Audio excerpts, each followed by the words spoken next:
Welcome to Sustainable Dialogues. I have today with me Troy Van Beek from Ideal Energy, and welcome. Thank you. Thank you for having me. So you've had a solar company here in Fairfield since 2009. That's correct. And what made you come to Fairfield in the first place? Well, it was the university that gained my attention. And you were just telling me about your story, about getting an opportunity to actually come to the university as well and have a little bit of show and tell there.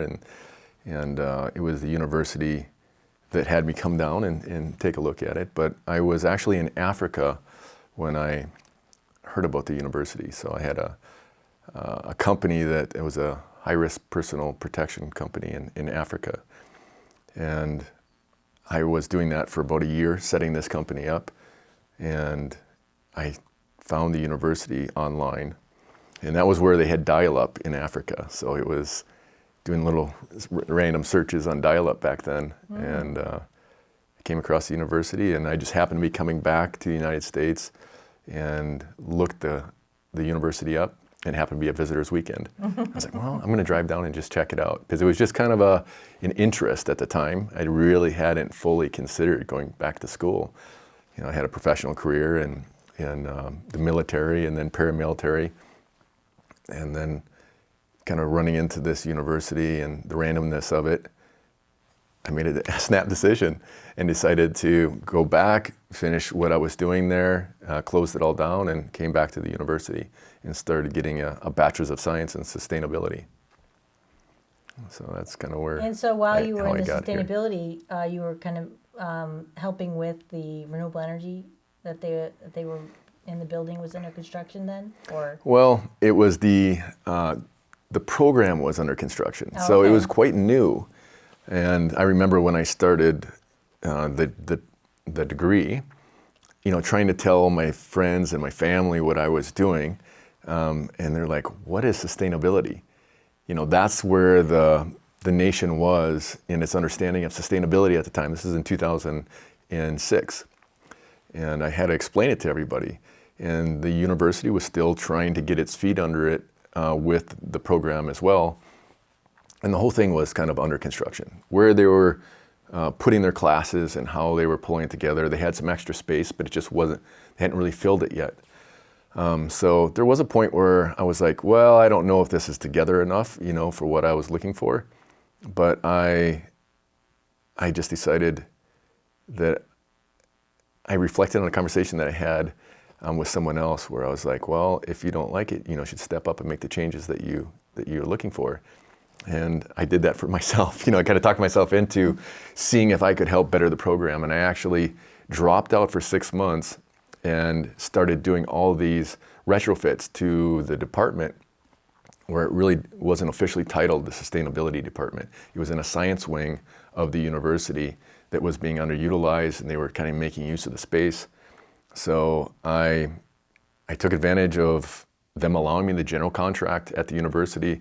I put in a garage door for one of the buildings, and we pulled vehicles into it, rearranged all these science desks, turned them into a workshop, a little micro enterprise center, a project that I was working on, which was creating biodiesel out of vegetable oil.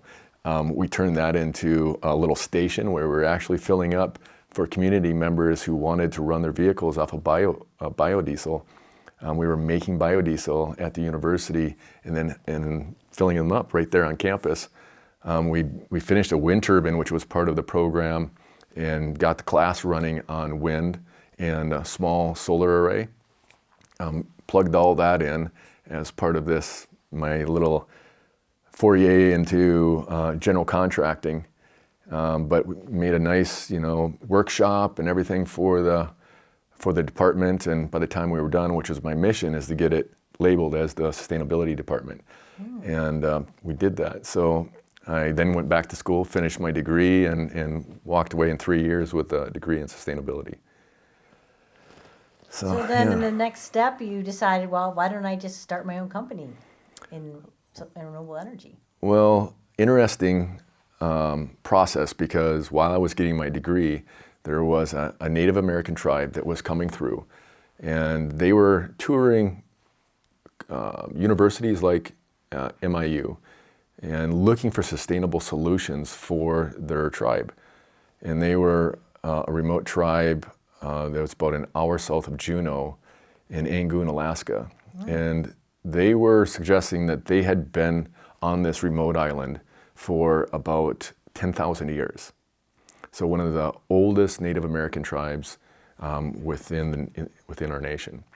And they were being moved off their island, or at least the government was looking to move them off the island because it was 60 cents per kilowatt hour for their energy costs. It was diesel generated energy. And like Hawaii, it had a similar cost for producing that energy. So I had started Ideal Energy, acknowledging that opportunity, and we went over there and we did a energy retrofit for one of their homes. So I arranged to bring all these solar in a wind turbine there, and because it was on a remote island, we actually shipped everything to Juneau, put it all in a Ryder truck, put it on a ferry, and then brought it out to this island and created like a 15-minute documentary about the whole process. And it was kind of the kickoff to Ideal Energy. And it was just a neat, like a neat operation where we did the whole energy efficiency, put up solar, battery energy storage, and a wind turbine, made a really neat video, and in the video captured a really neat conversation where one of the tribesmen was saying, I was flying over my community and I was thinking that I would be the last generation here, and now I have hope. And that just kind of really hit me in the heart. Right. And, and said, this is the change that is possible, for those that need it. We need to be more sustainable. And they were just a perfect example of that. So it really captured my attention, and it just kept it going. So I actually started the company Ideal Energy while I was still getting my degree. And I finished later that year, but I had started it prior to leaving. Excellent. So what has happened since then with this little island? It is quite remote and it's quite far off. So how have they taken advantage of renewables? I think there has been some alternate projects that have been occurring. I haven't been part of it. I'd like to know more about them. And matter of fact, it's one of these things that is, my longing desire to go back there. And I know they have an incredible opportunity to really expand upon what we did. And have they done that? It's a good question. And I hope that somebody does it if it's not us. Because at 60 cents a kilowatt hour, do it. It makes sense. Yeah, it makes right. sense. Especially now, right? Especially now. So tell me about some of the turbulent ride it is to basically have a solar company in the United States over the last 10 to 15 years. Well, the terminology is actually solar coaster. Solar coaster. So it is a ride. It's a ride. And, in the early days, 13 years ago when we started, it was whatever you could do to get a project started and going. And it's more expensive, when we started. So like $10, $15 a watt, or how much was it when you first started? Well, it's come down so much since we started. But yeah, it wasn't $10, $15 a watt. But I think I bought it for $10 a watt in really? 2009. Goodness gracious. Well, that's pretty expensive. Off. Yeah. Well, it was pretty pricey there, but I'm not sure what all went into your project. But we did everything we could to bring the price down. So I'm pretty much giving away projects for quite a few years in that process, because I say solar sells solar. And that's just the nature of anything. We follow the herd in our decision making. So when you see solar up on your neighbor's house, you're more likely to do it and know that there has been decisions to do this. It must make sense for my neighbor. It'll probably make sense for me. I'm a little more likely to do it. So when we start off, people don't know what solar is. So you got to carry a solar panel around with you and go to the community centers and the libraries and all that and really try to explain that this is solar and it's solid state and it makes energy passively, and really entertain them that this is going to be a good economic decision. And that takes a lot of disciplines to pull all that together when you have to convince them it's a good investment. So that's what you do. You do it when you don't make a lot of money off it. You got to get that neighbor up there to do it, or do it in a prominent space like, a library, or the food, the food center for the community, whatever store that is, the banks where that it's a positive investment if the bank did it. And those are all the things that we did, so you give those projects away at the best value you can to get them to move forward, and then people see that it's actually a good opportunity. And of course, if there's a low time in the incentives, now you're taking these low-cost projects into a harder time, and you go up and you down. You ride some incentives that work well, and then you maybe get tariffs that are established. And we saw over the last administration a lot of tariffs when the industry was just starting to really spike. Panel prices were going low, and then the administration recognized the trade issues that we were having with China, and we imposed over 30% hikes on all the equipment costs. And that hurt, so you have the ups and downs with all that. Yeah, just to be a little clear, when you talk about the incentive, so they're, depending on who's in office, it's like, let's incentivize solar and give it subsidy or help it out a little bit, and then you get this rising, quickly growing amount of business that you get, and then they shut them off, and then you're going back down again and back up again, and it's someone's got to take. The business has to keep going. Right. So someone has to take. The incentives are like, yay, no, up, down. Yeah, someone's got to take that margin and absorb it. So the incentives were put in place for good reason. Renewable energy is going to continually get more affordable. So if you can incentivize it in the early stages, then it hits its tipping point, and then the adaptation of that through manufacturing and installation and better processes takes it further and faster. So the incentives have all been very, very worthwhile. Anything that we've spent on this has got a multiplying effect in total CapEx that is put into this new clean renewable energy generation. And it gets better and better every year that goes by with all the incentives that have been put into it. But those incentives come and go. They're established through, the federal government, through your state government, through local communities. So whatever they put into that, they inspire the installation opportunities, but then when they go away, then the community gets used to it at this cost. And still, we're trying to sell it at its best value in its competition. So some people give it away, with that concept that I just got to give these projects away so that I can get my name known. It's capitalism. But right. And as you grow the capacity of what you're able to build, right? You go from like residential in the larger systems and commercial, and then now you're in megawatts, right? So we do everything from residential to utility scale. Yes, so in multiple megawatts. The largest project we have done thus far is about 30 megawatts. Wow. For Mid-American. So we're actually the top EPC in Iowa this year in 2022. Great. Congratulations. Yeah, thank you. Yeah, I remember those early days. We had something called a solar roller, and we put solar panels on top of a trailer that was full of batteries, and we would drive it to like fairs and things like that, and we would demonstration. We would mobile show people that look, we can heat up water, right. with this kettle. Right. Which is actually quite impressive because those kettles use a lot of energy. 1,500 watts, so. Yeah, even though it doesn't seem like it's a big energy user, and we had these graphs to show people how it was taking from the battery, and that the solar was charging up the battery, and that brings me to the point. Like now, battery technology is improving. What's going on in that field? So we've been working hard to push the envelope into a deeper understanding and adaptation for battery energy storage. We do anything from residential to larger manufacturing installations, and it'll be moving into the utility scale as well. So a lot of people have probably heard of the Tesla installation in Australia, where Elon made a claim when they were having all these brownouts and blackouts that he could fix their problem by putting in this massive battery bank, and he would fix their problem, and he did. You create that buffer for the for the energy, and it has a great value even up to the utility scale.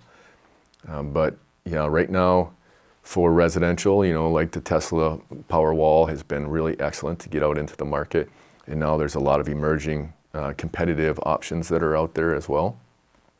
And then for manufacturing, we utilize batteries to work with demand charges. So if you're a large energy consumer, then you work with demand rates. And that demand rate, generally you work with a base rate that's really low, but where your energy costs are coming from are the spikes that you have. And so your energy usage may be, say, 700 or 900 kilowatts, but 200 of that might be in a general spike, because when you come in the morning, you turn everything on, and that energy usage with all those motors trying to get going it really goes through the roof, and it spikes up. But it might be only for a short period of time. It might do that a couple times in the day, and your general usage is at 700 kilowatts. But those spikes is what the utility company is looking for, because when at whatever max you're utilizing, that's what they have to be prepared for.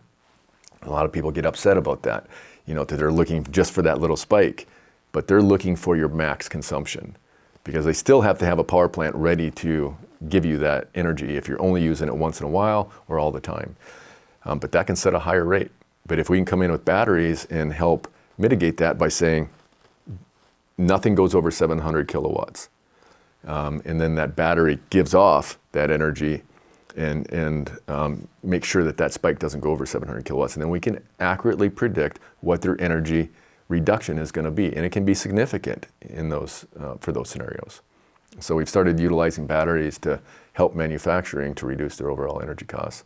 And it has all kinds of advantages of, kind of a capacitor factor. It can move loads and have a real advantage financially for the customers. Right. And so now that batteries have become more affordable. Mm-hmm. And so when we're talking about like the way that the utility companies interact with solar, it used to be that the demand rate was like peaking in the middle of the day before solar, and then it kind of petered off at night, because we have all the businesses, the manufacturing all working during the day, and then everybody closes their factories down and everyone goes home. But now that we have solar, that takes that middle peak out, and now we have something called the duck curve, mm-hmm. because now everybody goes home and turns on their lights, and that's what basically, especially in California and Hawaii and states that have a lot of solar, that's one of the things that they're dealing with now. And now instead of now we have something called peak demand mm-hmm. that they have to worry about, which is also becoming effective for batteries in the residential areas. Well, and it's the peak demand that I was speaking to, and peak demand for manufacturing. Right. But it can also be a peak demand, like if you're in California or someplace that has time of use. We don't do that much here in Iowa unless you ask for it specifically, but generally you have the same billing day and night. So the battery for most of the customers on the publicly traded utilities in Iowa, they have the same rate day and night. So that battery is best use case is if the grid was to go down, because your solar looks fantastic, it works really well until that grid goes down. And when the grid goes down, so will your solar. And it's done for a good reason, because if the grid workers are out there trying to fix whatever happened to the grid, and you're making energy, it's going to send energy back out into the grid, and it's going to shock the line workers. So it automatically shuts off when it stops seeing the grid. But if you have a battery, it'll shut the grid off when the grid disappears, and it'll close that circuit, and then the battery will act as the grid, and the inverter sees that, and it will come up. So you'll have the advantage of having your solar on when the grid is down. And of course, in this day and age, that security is pretty valuable. So a lot of people are seeing that as a real advantage, just to have that battery, even if they're not utilizing it all the time, when that grid goes down, that they're prepared. So it's a little bit of a security benefit now. So what would be a typical size of a solar system in Iowa, residential? Dollar, if you're asking on like a dollar expected expenditure. It's between $15,000 and $30,000 for a typical home. You add batteries onto that, you're going to add another 30% onto the cost of your solar. And it just depends on what your consumption is. You could have a system that costs you $50,000, $75,000, you know, and that's just how big is your house. So how many kilowatts you use per month? The average over the year is how you size the system. That's how you always size the system. So what size? Because in New Mexico it's like 4 kilowatts because they get so much sun, 6 hours. How many hours of sun you get in Iowa? So it's like 4.5, about 1,200 kilowatt hours per kilowatt. So, you know, a typical array is, you know, is around 10 to 15 kilowatts, you know, for total net zero. You know, it could be anywhere from, you know, 4 kilowatts, 3.5. You know, we've done something even smaller than that for some consumers that are just very, very frugal. But, you know, when I used to live out the eco-village, it would have taken a very small array. It's a tenth of the energy consumption that a typical home was. So that's, you know, that house was specially built to be extremely energy efficient. But a typical home, you know, if you have a lot of electrical appliances, if you have electric hot water, if you have a hot tub or a pool, those things add a lot onto your total consumption. You know, electric dryer, all the electric stove. And for myself, I have all those things. I don't have the hot tub, but I do have, you know, everything electrified. So everything, as much as I could, I've had electric. And I probably have about 11.5 kilowatts, 12 kilowatts, I think.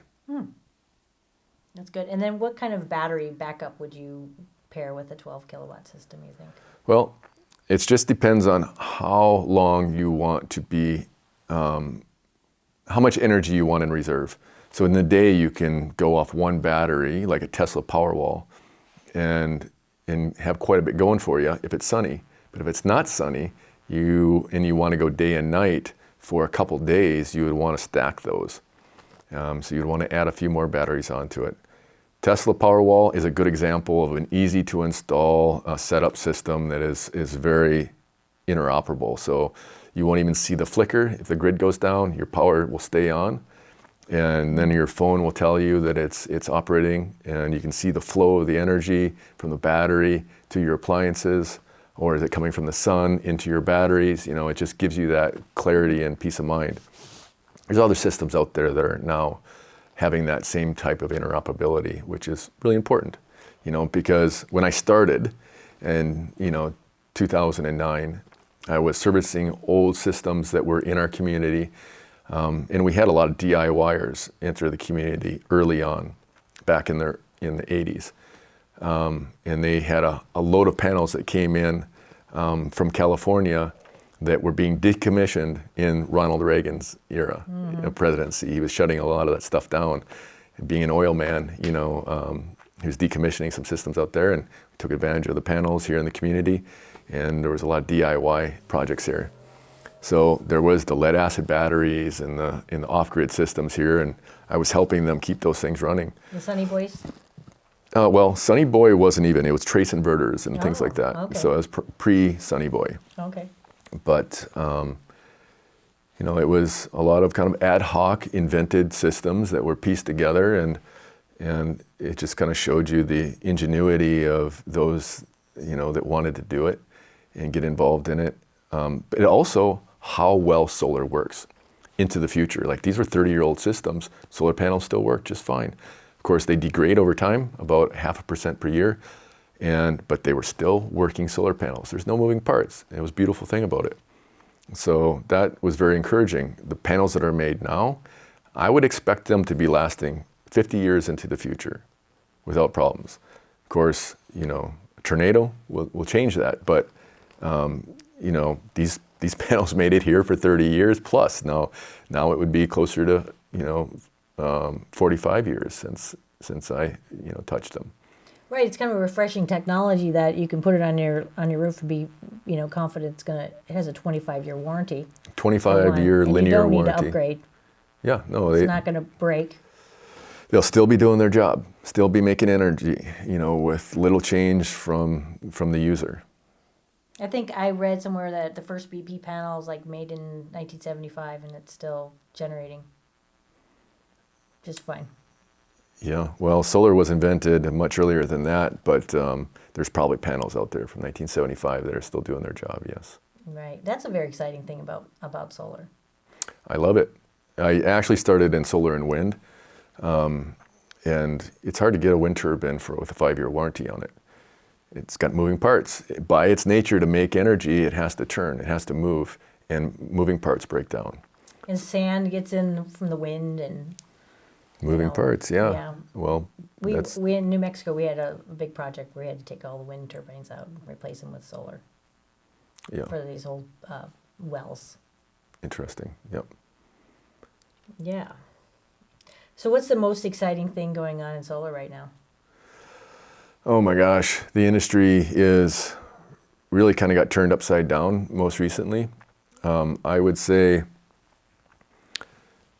it's just been ramping up. I'll just say, looking back, 2018 was the tipping point for the industry where we hit, solar versus fossil fuels. You take away all the incentives, and renewables is a more affordable installation for a power plant.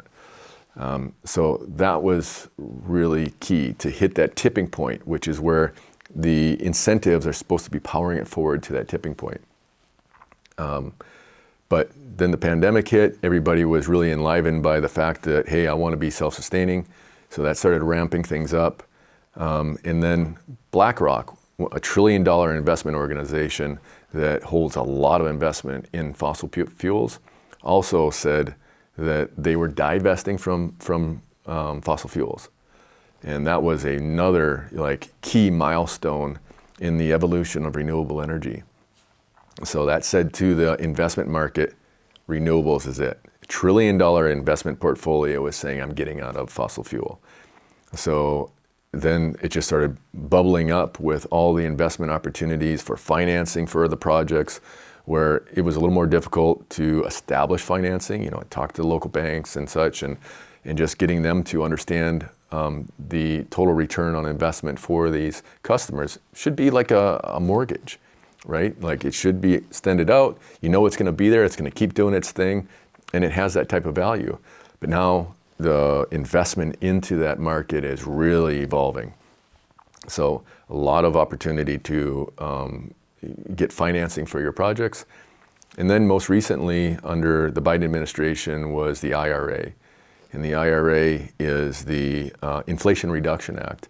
And there was $370 billion that are being invested into pushing renewables forward and giving it that launch, because we have really high goals to mitigate our carbon expenditure in the world.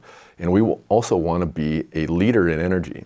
So we've done a lot to bring in the opportunities for fossil fuels and natural gas into the United States. So we're a net exporter in that. Well, we can be a net exporter in our opportunities to manufacture and produce renewable energy products as well. And of course, Iowa, really interestingly enough, was very close to hitting 60% of our portfolio is produced by renewables for our energy usage. So a lot of people don't realize that we are just an absolute leader in renewables. Wow. So most of that is in wind, but that's pretty cool. So the IRA not only is investing into renewables, they've locked in the residential tax credit, bumped it up to 30% because it was being stepped down, bumped it up to 30% and said, hey, we're going to keep this for 10 years. So that's really exciting. It's great for the residential market. They're doing the same thing. They bumped up the commercial up to 30% for 3 years. And then they're going to reanalyze it and see how valuable is this investment into renewables at that time. And hopefully they extend it, because having that stability in the market is really important. And we're making a very big impact into the evolution of renewables right now. So that's really cool. And they're also investing into the hydrogen opportunity as well. So there's a lot of incentive for manufacturing and implementation of the new hydrogen economy. And what's exciting about the hydrogen economy is that through renewables, we can electrify about 25% of the entire energy paradigm. And that means we can take, wind and solar, and we can look at everything up through, like light transportation, passenger cars. When you start getting up into like high heat industries, chemical processes for industries, and heavy transportation, like the trucking industry and the shipping industry, that is like that dense energy carrier, which is fossil fuels. It's been hard to replace that. Elon Musk is making his attempts at doing that, with his battery energy semi-trucks. But with lithium batteries, they're heavy. So you get this kind of metrics where you keep adding on more batteries to take a heavier load further, and then you got cold weather, and that damps down the total return on that battery, and a myriad of other factors that now your load is really the battery and not what you're trying to transport. So right now, the best opportunity is hydrogen. Hydrogen is an extremely potent energy carrier. So we can create hydrogen through electrolysis. Right now, the hydrogen process, it's one of the most carbon-intensive processes in the industrialized world. So it actually produces a lot of carbon because we're doing it through fossil fuels. But our desire is to produce it through electrolysis, through renewables.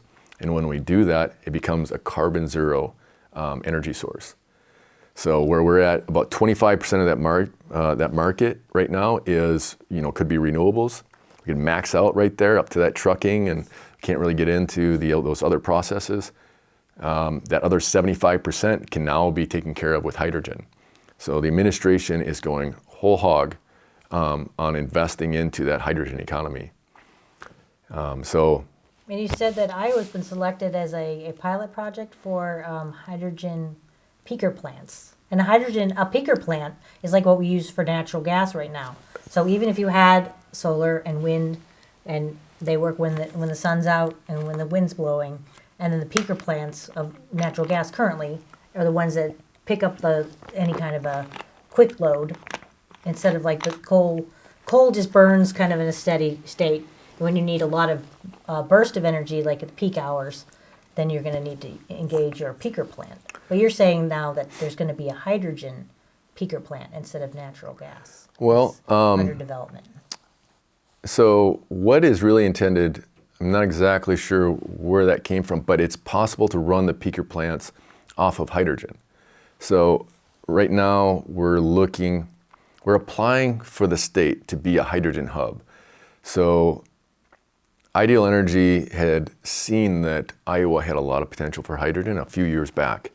So we worked with the state to produce a white paper.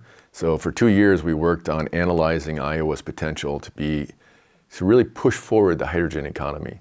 And I was working with some really brilliant people that had brought this to my attention through NREL, the National Renewable Energy Laboratory. And we analyzed some of the reports that they had and showing Iowa really in a prime position to lead the hydrogen economy. Wow. And so I saw that report and my eyes got big as saucers because I'm like, wow, this is really, really cool that we're in this spot, but no one's talking about it. So I worked with Iowa Economic Development Authority and said, listen, I want to write this white paper. We're gonna do all the investigative work on it and lay out why Iowa could be, we could evolve the hydrogen economy here in Iowa. And they accepted it. So we spent 2 years working on that. And as soon as we delivered it, just happened to be great timing because the federal government released a FOA. They released a request for more information on who could be in a hydrogen hub, which states should be in this hydrogen hub. And so we replied with this, literally it was like about an 80-page report on why Iowa was like position number one. And so we applied with that, and then so then we patiently waited for them to request for an application for a grant. And there was an $8 billion grant that was being put out there for 4 hubs that were going to be given to the nation, and they were going to disperse that $8 billion over those 4 hubs. And to get one of those hubs would be like gold, because it's going to spur on all the investment that would come in, because you'd be recognized as having the advantages of really kickstarting the hydrogen economy.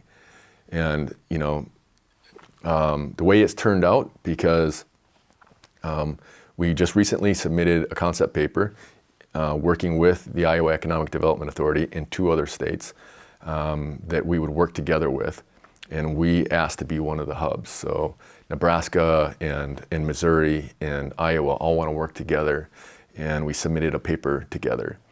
And if selected, we'll find out in December if we were selected into the next round, and then we would apply again in April, kind of quantifying more of the stuff that we put into that concept paper. And if that goes through, then we would be a recipient of, in cahoots with our other partnering states, potentially $1 billion. So they may have somewhere around 7+ of these territories that they work with. But what that means is that we would start building out the infrastructure, and it would be the production of hydrogen that then could be utilized in things that you're mentioning with that peaker plant. So there's current peaker plants that are running on natural gas. We could substitute some of that natural gas with hydrogen. And there's certain ratios that you can go with without making any big changes. 5%, you pretty much don't have to make any changes, but that's a big impact. Our state has one of the biggest natural gas infrastructures. A lot probably has to do with the farming, grain drying, and all that. So we have a lot of webs of natural gas that go throughout our state. And we can add to that with hydrogen. So, we want to continue to develop those projects and opportunities throughout the state of Iowa. If this grant goes through, obviously it's going to be a real sign to the investing world that Iowa is happening, that the hydrogen economy is going to evolve right here in Iowa. But we know, Ideal Energy knows, the state knows that Iowa really is poised to be an economic leader in hydrogen.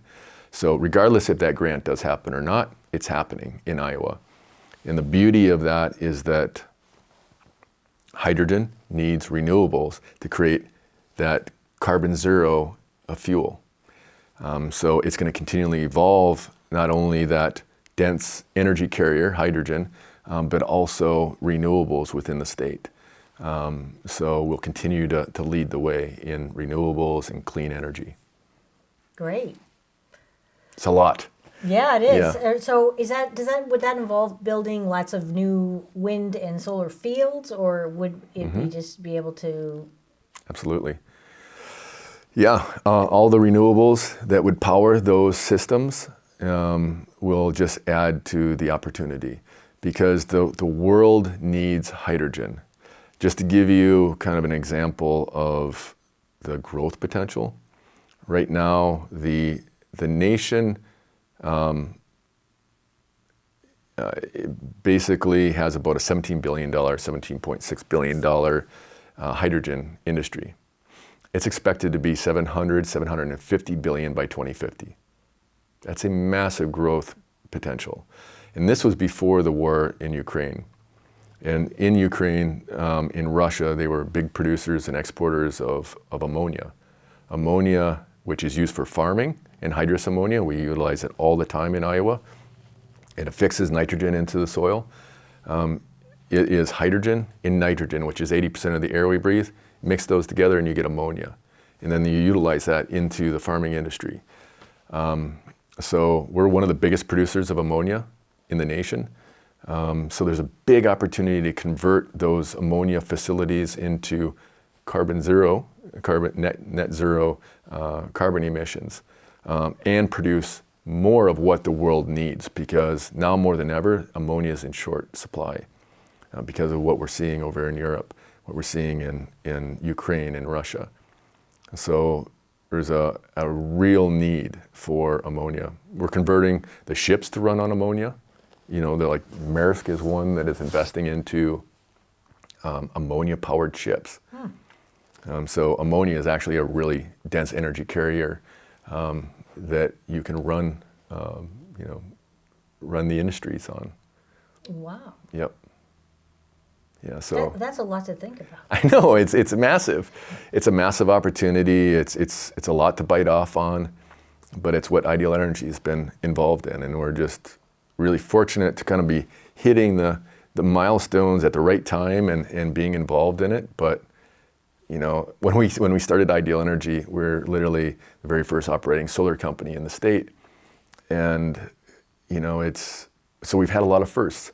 We really have been piloting like the battery energy storage. We had a lot of the firsts when we were doing solar, like the largest this, the first that, and the first bank, the first food store, the largest light manufacturing plant, and just the largest, rooftop solar array. It just, when you're the first, it's kind of easy to have a lot of those.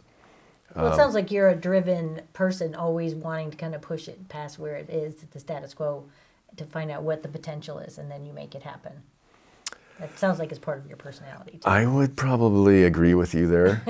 Yeah, we always, I love having engineers on staff, and we're always trying to come up with new solutions, and I like the creativity that goes into it. And of course, I'm inspired by the idea that we can create abundant energy. And I am fueled on that idea. Having a military background and coming from my past life, which was being involved in conflict around the world, I just see that if we create abundant energy, it's going to change the world and why we feel like we need to go to war. When we can have that abundant source of energy, and we're just so close to it. We're so close to it. And I see it evolving. When I describe this 25% and the other 75% all net zero, and we'll do that with abundant energy. And where do we go from there? It's kind of a guessing game, but I see that there's a lot of opportunity to put the world in a good space. No, I really like that. Change comes through innovation and creativity. Yeah, so true. Well, I really appreciate you coming and talking to me today about this. It's very exciting. Yeah, thanks for having me, Rachel.